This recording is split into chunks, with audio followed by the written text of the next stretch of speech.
Qui con noi abbiamo un ospite che viene dall'Istria, Moreno De Grassi, che è uno degli artefici del rinascimento del settore eno-vitiviticolo in Istria.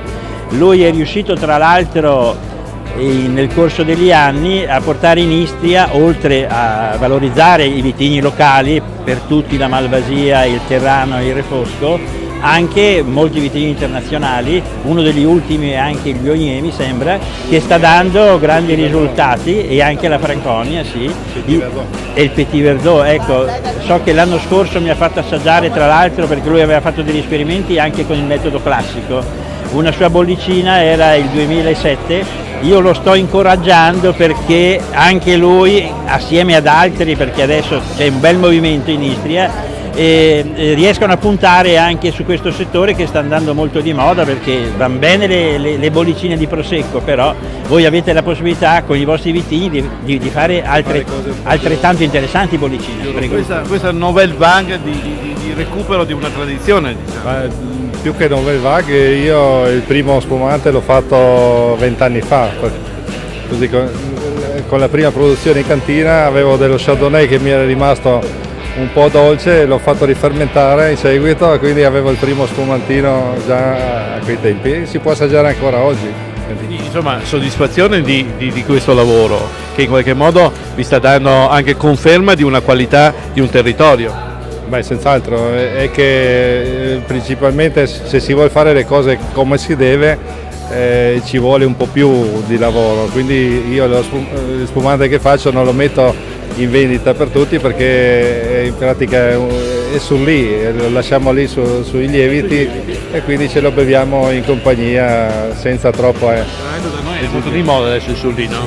Sì. Surlì, guarda che ero alla presentazione dei vini, dei Proposta Vini, nei giorni scorsi a Verona, che io l'ho definito una specie di piccolo vinitari, perché c'erano 130 aziende che hanno presentato 1 migliaio di vini circa, da tutta Italia, dalla Valle d'Aosta fino alla Sicilia, e tutti da uve autoctone, sia a livello di bollicine che a livello anche di vini fermi e tranquilli, per cui abbiamo assaggiato veramente delle cose interessanti.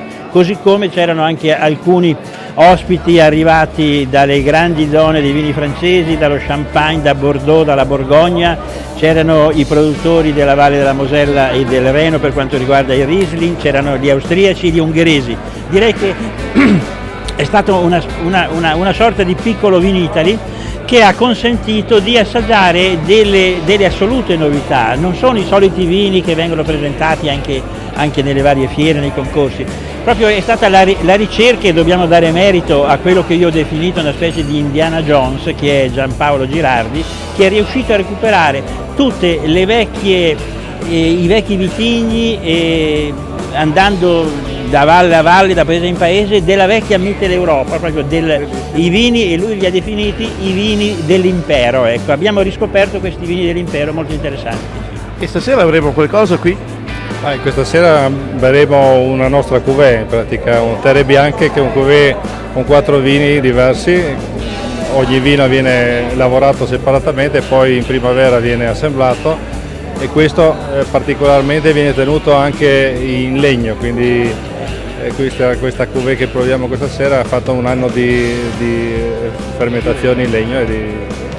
No, non c'è stato che tu dici andiamo ad assaggiare? Sì, andiamo ad assaggiare, e magari l'ultima cosa che possiamo dire è che ad aprile ci sarà quest'anno, mi sembra, la 25esima edizione di Vinistra. Ecco, io ho partecipato come commissario in tutte le edizioni, e speriamo il livello dei vini istriani è salito enormemente, insomma. Io ricordo addirittura i vini di 40 anni fa che erano quasi improponibili, adesso ci sono dei vini che fanno assoluta concorrenza a tutti i grandi vini dell'Europa, del vecchio e del nuovo continente. Bene, complimenti, allora andiamo a assaggiare la cuvée. Va bene, a dopo.